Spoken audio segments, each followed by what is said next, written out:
Hello, bros.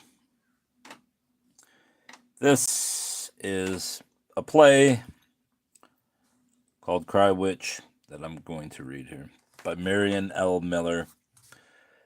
And it's from Plays, the drama magazine for young people. According to the notes in here, it was originally published in 1951, but was so popular that it was reproduced. I don't believe that the woman or the girl who became the woman, Marion L. Miller, ever became a playwright. I don't know, though. She could have been married or whatever.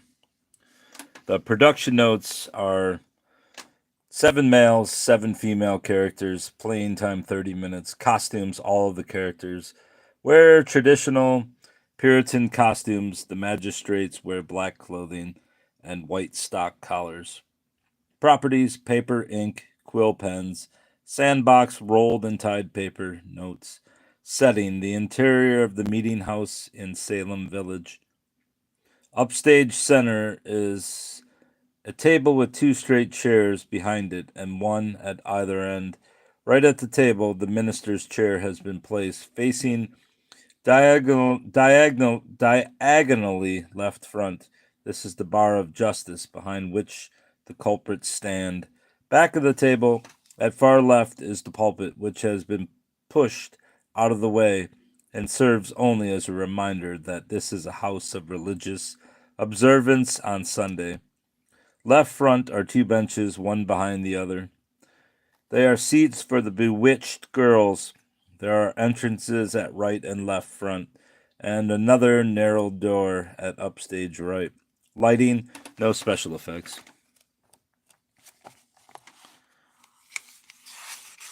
Cry Witch by Marion L. Miller.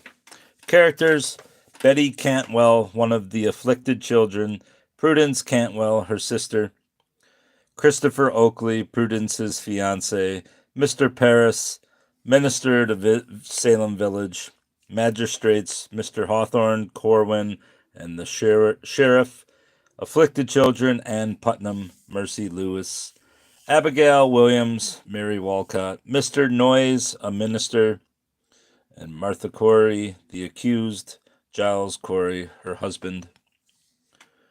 Time: March 21st, 1692. Setting: the meeting house at Salem Village. At rise, Betty, Prudence, and Christopher enter from left. Prudence is a pretty girl of 20.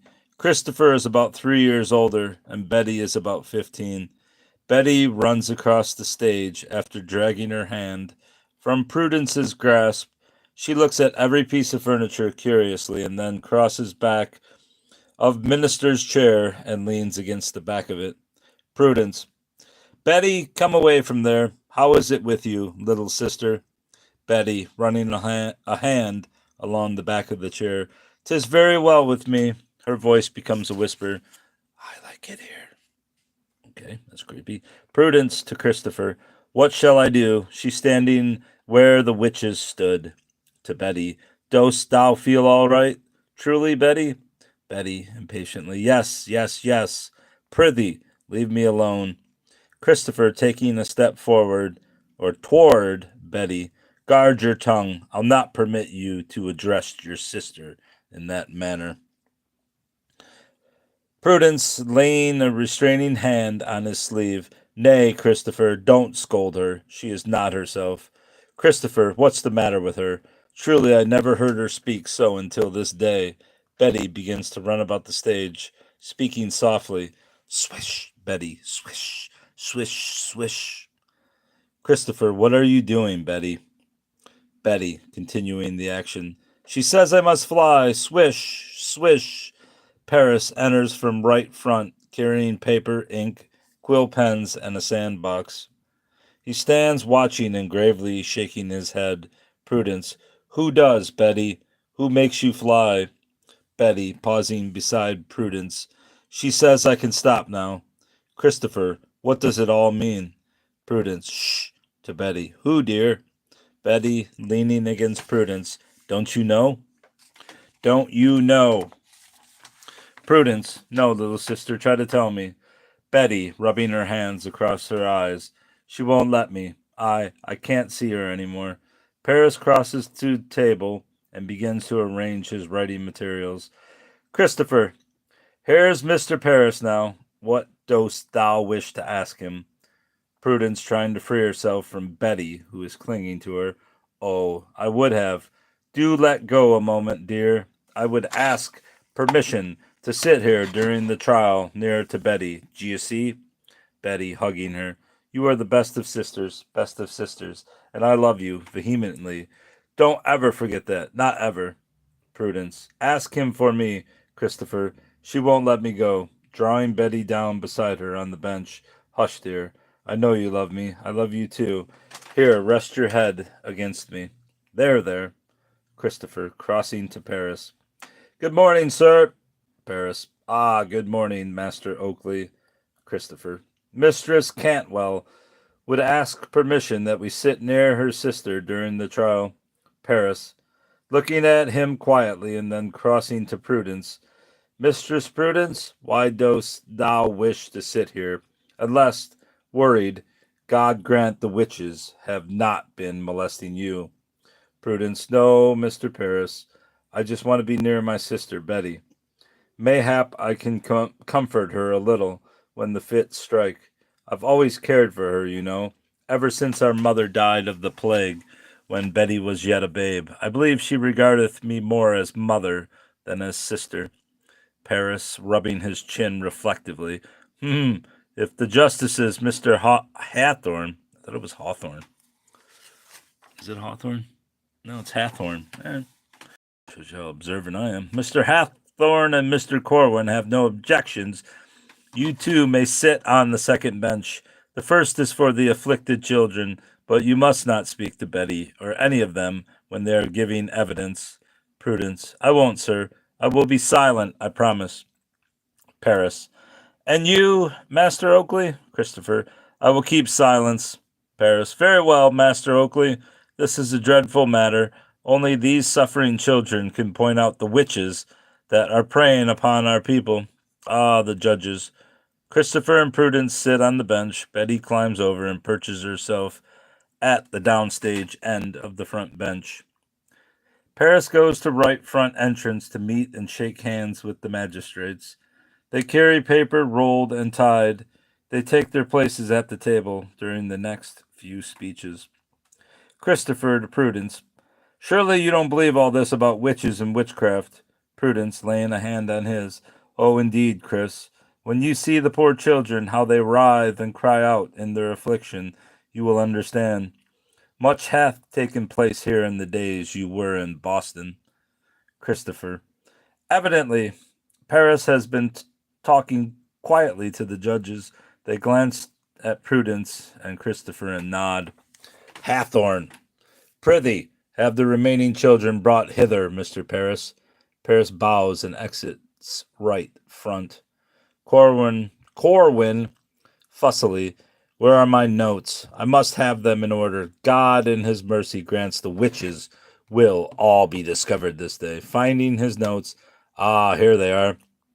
Hathorne, 9, the negress said. 9 evil creatures who have given themselves over to the snares of Satan. 9, free to turn their evil power loose on Salem village. Corwin, but we have 4 of them. Hathorne, aye, and I doubt not Goodwife Corey is the 5th, but 4 others, shaking his head. Well, our hope is in the children. If they cannot point out the other witches, no one can. Corwin, true, but it is pitiful to see them going through such agony to serve us. Christopher, who are these children? Prudence, starting to tick them off on her fingers. There's little Betty Paris and her cousin Abigail Williams. They were the first ones. Betty, interrupting. And Ann Putnam. Christopher, but these are children, not 12 years old yet. Prudence, that's what I said. It's been woeful hard on Mr. Paris. He's preached so hard against wickedness of all kinds, and to have it start there in his own household. Paris enters right. Paris, the sheriff is here with the afflicted children, your worships. Sheriff enters right with Ann Putnam and Abigail Williams, who are about 12 years old. And Mary Walcott and Mercy Lewis, who are 15 and 16. They take their places on the front bench. The two older ones are apathetic, but the two younger girls are gay and lively, full of curiosity, giggling to each other as they cross the stage. At their entrance, Betty swings around to face Prudence and Christopher. Betty, go away, Prue. Get out of here, shaking her arm. Go on, I prithee. Take her away, Christopher, please. Prudence. Why, dear? What is it? Do you feel ill? Betty, drawing again. Drawing away. No, no, I'm all right, but you'd better go. Someone might do you a harm. Oh, go away quickly. At the end of her speech, she is almost in tears. Christopher, do you think we'd better? Prudence, leave now? With Betty like this, I couldn't. They won't let her go, and I can't go without her. Anne, looking curiously at Mercy Lewis. She's going to have a fit in a minute. All the girls look at Mercy with interest. Abigail nods gravely several times. Betty swings around to look. Prudence, trying to keep Betty's attention. I'll be right here if you need me, Betty.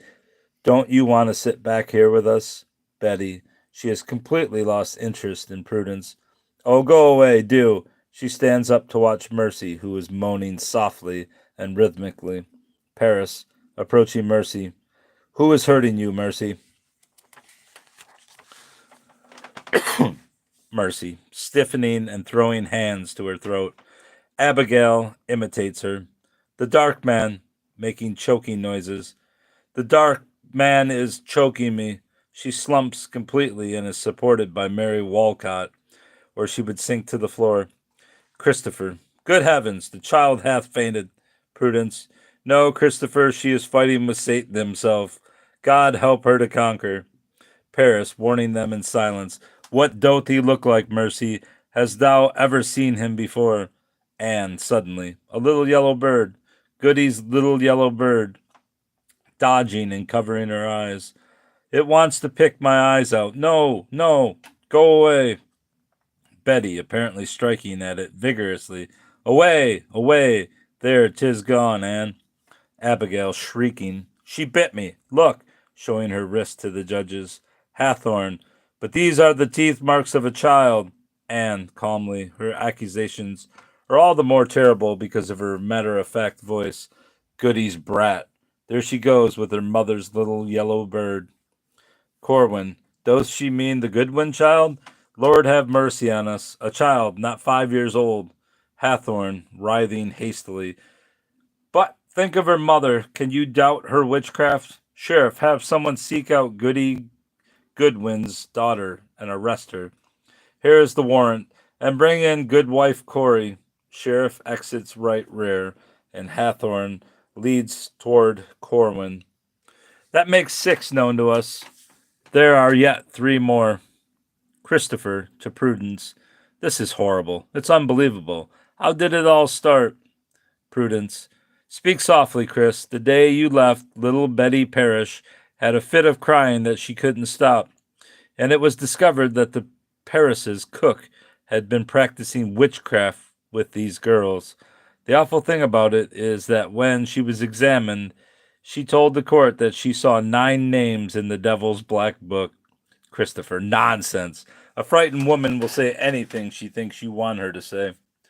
Prudence, but you don't know. The children have found some of the witches. Goody Goodwin and Goody Osborne were tried yesterday. Christopher, Goody Osborne, that frail old woman? She is no witch, I dare be sworn. Prudence, but indeed she pinched the children most cruelly to keep them from betraying her. Betty, turning. Buzz, buzz, what are you buzzing about? Anne, they were talking of Betty Paris. Abigail, Betty Paris is sick. The entrance of Martha Corey, whom the sheriff leads to the minister's chair, interrupts them. Paris sits at left end of table. Girls grow quiet. Noise enters and goes to right end of table. Corwin, are we ready to begin the examination? Hathorn, I believe so. Reverend Noyes, will you say a few words of prayer that this court have the blessing of the Almighty? Noyes, rising and removing his hat, which he lays on the table.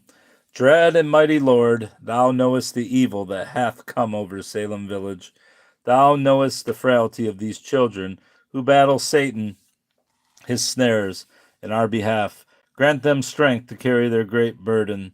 Clear their eyes that they may see and know the servants of the devil who threaten us. If it be thy will, grant that this court here in session may discover by the end of this day the identity of the 9 whose names are inscribed in the black book of Satan, and whose souls are condemned to the everlasting fires of hell. Amen. Martha. Amen. Your worships, I would like to go to prayer also, with your permission. Hathorn. Mistress Corey, this court is not assembled to listen to you pray, but to examine into the witchcraft of which you are accused by these children. Martha Corey looks at the children, who react wildly. Abigail begins to howl like a dog and tries to get under the bench. Mercy stiffens and falls against Mary, who is wailing and sucking her fingers. Anne puts her hands over her eyes and shrieks that she is being pinched and beaten. Betty puts her wrists across her mouth and then begins to cry hysterically. Prudence. Don't cry, Betty. Please stop. Can't you do something, Christopher? Christopher. The child's hysterical. Move over, Prue. I think I can stop her. Christopher slaps Betty lightly on both cheeks. Stop it. Do you hear me? Stop this minute. Betty sits perfectly still, her mouth a little open. Then she rises and, facing Christopher and Prudence, begins to back away from them slowly, her hand across her mouth. Hathorn, sternly raising his voice. Martha Corey, why do you afflict these children? At the sound of his voice, Betty turns to look at Martha. Martha, I do not afflict them. Hathorn, then who doth? Martha, I am sure I don't know. How should I know? Such a thing would be impossible to me. I am a gospel woman. Betty, flinging out a pointing hand toward Martha and shrieking, She's a gospel witch! Anne, chanting loudly and monotonously, Gospel witch, gospel witch! The other children take up the chant, which grows softer but continues under the next 4 speeches. Prudence, wiping her eyes, what does it mean? Betty hath always been sweetly innocent. What hath brought this on her? Oh, Christopher, is it some sin of mine? Christopher, of course not. Of course it isn't. You mustn't even think such a thing. Anne, at my father's house I saw her when Lieutenant Fuller was there at prayer. I saw her praying to the devil. And good wife nurse, I think. I am not sure it was good wife nurse, but I think it was so. That's where her prayers were directed. Hathorn, nurse. Did you say good wife nurse? There is a sensation at the table. Corwin, do you suppose? Noise. Another witch? The child has named another. Paris, but good wife nurse is bedridden most of the time. Mary, whimpering, she pincheth me. Let go of my cap. Snatching off her cap and thrusting it into the air. Give me back my cap. Stop pulling my hair. Abigail, with much interest. Who's pulling your hair, Mary? Mary, the old woman in a bed. She's gone now. Hawthorne, so Goody Nurse is one of the loathsome band. She must be. Make out a warrant for her arrest, Mr. Paris. Martha, nay, we must not believe these distracted children. Betty, pointing a finger at Martha. Gospel witch, gospel witch. This is muttered. Oh, sorry, I screamed it. Prudence, laying her hand on Betty's shoulder. Betty, Betty, be quiet. Betty, with a dark look over her shoulder, muttering still. Who are you? I don't know you. Let me alone, devil. Prudence hides her face in her hands. Martha, raising her voice. I say we must not believe these distracted children. Hathorn, distracted children? Distracted children, do you say? Who then distracted them? Tell me that. Let all who have eyes look and see. Noise, turning toward Martha. You are the only person here who says these children are distracted. It is the opinion of all here that they are bewitched. Martha, she lifts her hands and shakes her head. The children imitate her motions with great exaggeration. It was not I, sirs. I swear I had no hand in it. She shifts her feet and the children imitate. All of her movements are imitated by the children. They thump their feet rhythmically. She bites her lips, and the children do likewise, and run to the magistrate's table. Mercy. Look! Look how she causeth my lips to bleed. Betty. My lips bleed. They bleed. Abigail. And mine. And mine. Christopher. What those girls need is a good whipping. And a train, apparently. And to be sent home about their business. They bit their lips themselves. Prudence.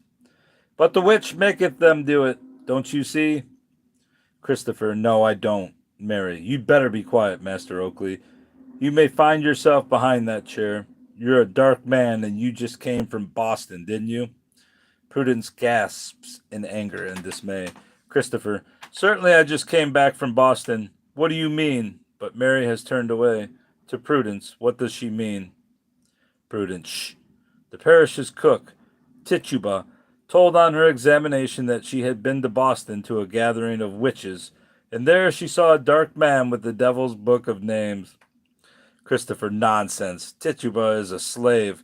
How did she get to Boston in the first place? Prudence. She rode on a broomstick. Christopher laughs. No, don't laugh. 'Tis well known that is the method of travel used by evil spirits. The other children return to the bench. Hathorn. Martha Corey, cease to bite your lips. Martha, leaning against the chair. What harm is in it? Mercy, clutching herself and shrieking. She pierceth me. Make her stand up. Removing her slipper, she throws it at Martha. The sheriff picks it up and later returns it to Mercy. Hathorn. You will refrain from leaning against the chair, Mistress Corey. Sheriff, have you something to report of your visit to the Corey farm? Martha straightens up with a sigh, and the children quiet down to listen. Sheriff. Yes, your worship. I and young Master Putnam went out to see her, indicating Martha with his thumb, and after Ann Putnam did accuse her, but first we went to ask the girl what clothes Goody Corey would be wearing, so we could be sure Ann was seeing the right one. Ann, standing up. But Goody Corey, she came and blinded me. She said her name was Goody Corey. She said I wouldn't see her anymore till night. Then she'd come and pay me off. Sits. Sheriff. That's true, sir. We found Goody Corey all alone in her house. She came to meet us smiling, and the first words she spoke were, I know what you had come for. You are come to talk with me about being a witch. Corwin. Ha, you see? Martha. Witch I am none. I cannot help people talking about me. Corwin. Be silent, woman. Sheriff, we told her it was an afflicted person did complain of her, and she asked quickly, but does she tell you what clothes I have on? The magistrates put their heads together for excited comment. Anne. There, I told you. Betty starts to tap her foot softly, one long beat and two short ones. The others gradually pick up the beat. Hathorn. Did she say aught else? Sheriff. Yes, sir. She told us she did not think there were any witches, and she said if the first three persons were, we could not blame the devil for making witches of them. Martha. And so you couldn't. They were idle, slothful persons that minded nothing of good. But ye've no reason to think so of me. I have made a profession of Christ, and rejoice to hear the word of God. Noise. Speak not too boldly, Martha Corey. 'Tis not an outward profession that will save you. It hath been so before now that witches have crept into a church. Betty. Gospel witch, gospel witch. Anne. Look, look. The black man whispers in her ear. Mary turns and looks at Christopher. Betty. Don't you hear it? The drum, the witches' drum, they're gathering. They're gathering for the feast of the Black Sabbath. Prudence with a shudder. No, oh no. Abigail shrieking and waving her arm toward the back. Out there, on the meeting house lawn, laughing harshly. They gather, they fly overhead on broomsticks. All the children pick up the foot beats, but softly. Mercy waves her arm overhead several times and says softly, zzz, as though indicating the flight of several witches. Betty to Martha. Don't you hear the drum beat? Why don't you go, gospel witch? Why don't you go too?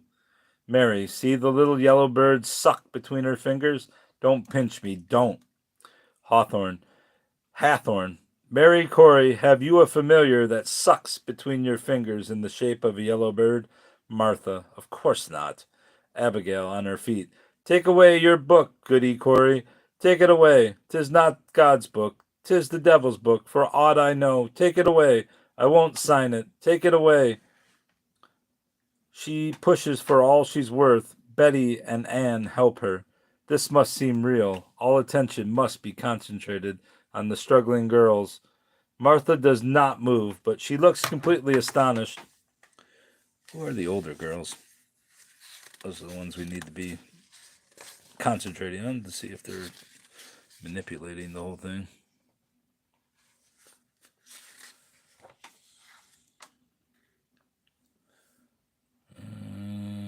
Betty is about 13. Prudence is 20.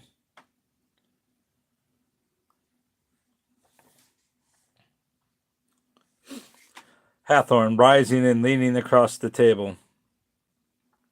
What book are you forcing upon these children? Martha, none, no book at all. I know nothing of any book.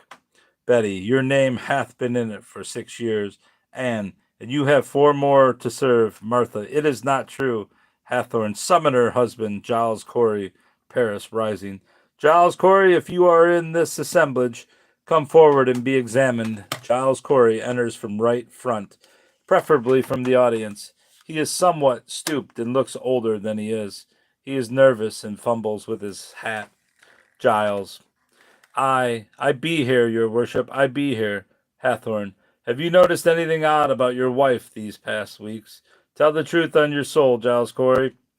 Giles. Odd, you said? Odd? Last Saturday, in the evening, it were, sitting by the fire, my wife asked me to go to bed. I told her I would go to prayer.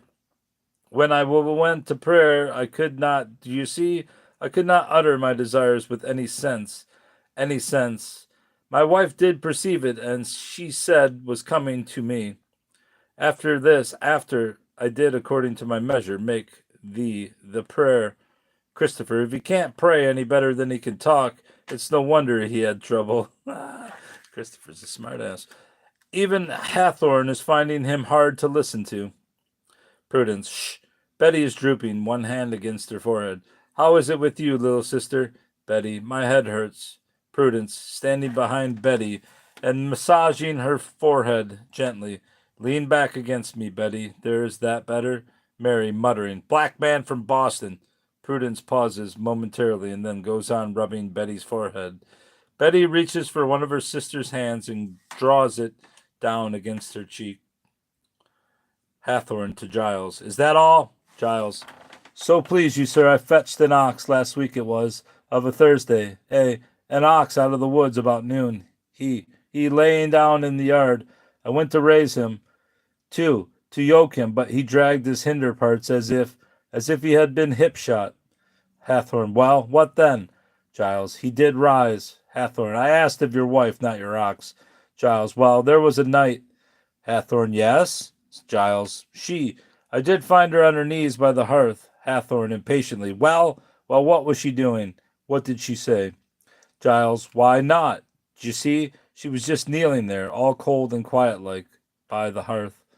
Hathorn. All right, that's all. Take your seat, Giles Corey. Giles scurries from the stage, throwing a fearful look at Martha over his shoulder as he passes her. Martha. All this is nonsense. Mercy. Hold her hands. She is pinching me. The other children take up the cry. The sheriff crosses to Martha, pulls her hands apart, and draws them behind her. The cries of the children quiet down. Martha, indignantly. Those things of which you accuse me are false. You cannot prove me a witch. Corwin, impressively. Neither can you prove that you are not one. Hawthorne, take her to prison and fasten her well with chains that she may not torment these children further. As the sheriff leads off Martha, the girls become completely quiet. Prudence sits. Christopher, they haven't any right to put her in prison. They didn't have the smallest particle of real evidence against her. She is no more a witch than you are. Prudence, I don't know what to think. Yesterday it all seemed so real, so dreadful. But you make me doubt the truth of these accusations. Christopher, it's still dreadful. Think of those helpless old women chained up in jail. Have you ever been inside the jail? It's cold and wet, among other things. Prudence, almost in a whisper. I'm afraid, Chris. Can't we go home? Christopher, yes. See, the magistrates are packing up their papers. Get Betty's attention and we'll go. Prudence, taking Betty's hand.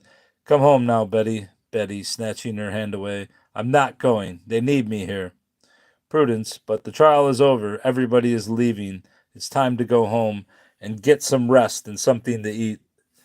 Betty, her voice grows louder. The other children show interest. Let me alone. I won't go. I won't eat it, I tell you. Prudence, shh. Don't speak so loudly. Betty, you don't have to eat if you don't feel like it, but you must come home with us. Betty, backing away towards center stage. Take your fingers out of my eyes. You're trying to blind me, witch. Black witch. Betty covers her face with her hands.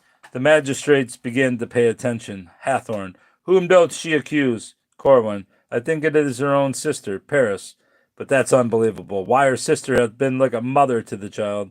Christopher watching the magistrates. Come on, Prudence. We must get out of here quickly before they accuse you of witchcraft. Prudence. Accuse me? That's silly. Betty needs me. She's ill. Don't you see? I can't leave her, Betty. I can't leave her. Betty! The pleading in Prudence's voice seems to reach Betty, and she comes forward toward her sister and tries to push her toward the left front exit. Betty, hoarsely. Go on, sister. Go away while you can. Corwin. Here is the warrant for Goodwife Nurse, handing it to the sheriff as he enters from near right. That makes 7. There are still 2 more witches to seek out. Hathorn. I think, mayhap, we have found the 8th one. Give me a blank. As Corwin hands him one, Mary starts to laugh. She points a finger at Christopher. Mary.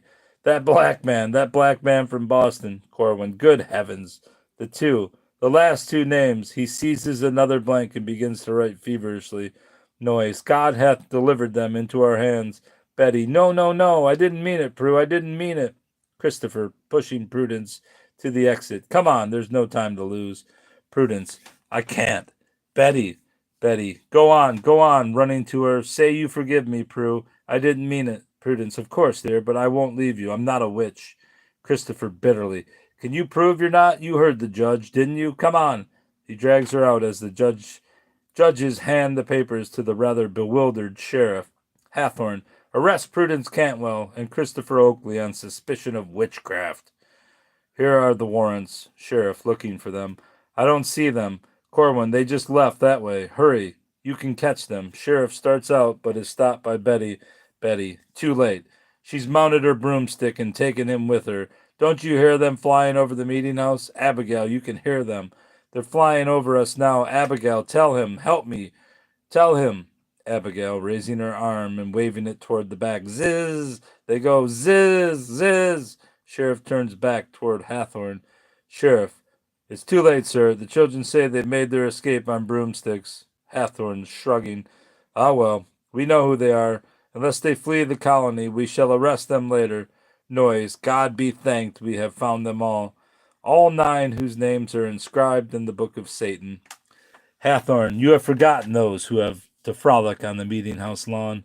Corwin, with a start. I had forgotten them too. I fear me it will be a long time before peace comes again to Salem Village.